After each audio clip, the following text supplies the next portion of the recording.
take just a moment to update you on the recent tragedy that took place last Friday, October 13th, in the area of Oregon Avenue and Charlotte Lane, involving the death of a child in our community.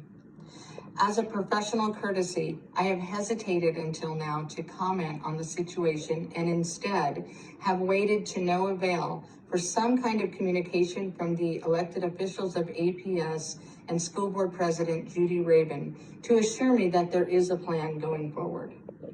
Since becoming mayor, I've appreciated the cooperation of our counterparts in the county and other municipalities, and particularly the support I've received from County Chairwoman Vicki Marquardt, who has never once hesitated to reach out to me personally and to offer her support during any of the most recent tragedies in our community.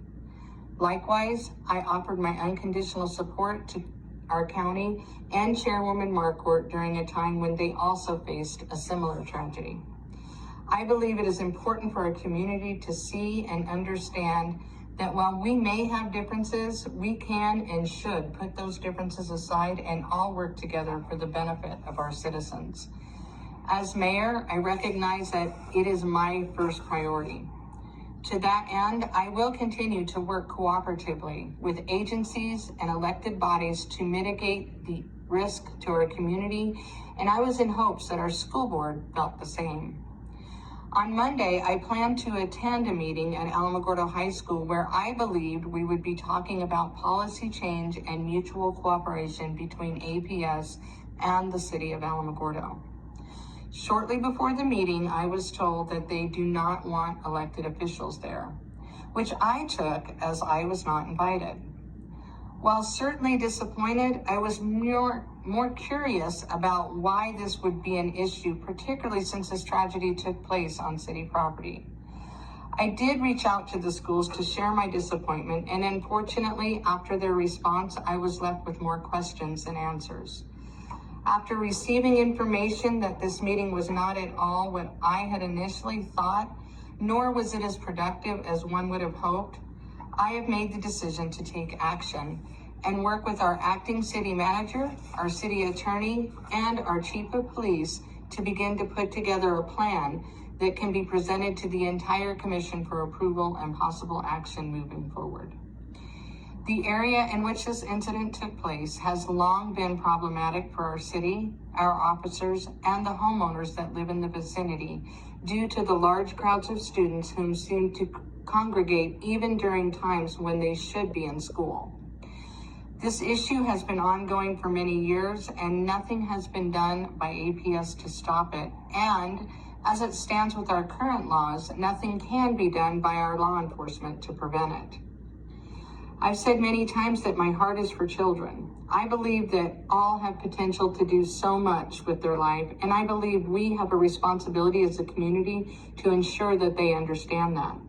In my non-official capacity, I work with low-income and at-risk families every day to find ways to assist them in their time of need.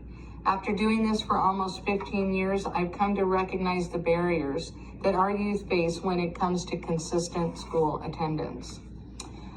I also understand, however, that if we're going to truly help our children grow up to be productive members of society, then there must be some kind of real accountability for both the parents and the students in order to effect real change. While it is unfortunate that a tragedy such as the death of a child had to take place in order to get all of us, including me, to make this problem a priority, all I can do now is apologize and tell you that I'm no longer willing to leave these kinds of actions by our youth that are taking place on city property up to our schools to resolve. After speaking with our city manager, our city attorney, and our police chief, I believe we have a good start on potentially mitigating the risk to our city concerning this very complex issue.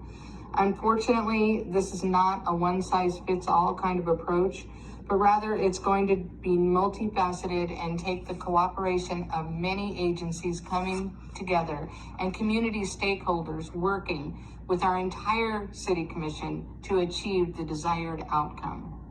In the coming weeks, I will continue to update our citizens with our ideas moving forward and I will promise, to the extent possible, open and honest dialogue about what our city is doing to create solutions for the safety of all our citizens. Until then, please be safe, be vigilant, and most important, please continue to have ongoing conversations with your children about the need to say something if they hear or see something. Thank you.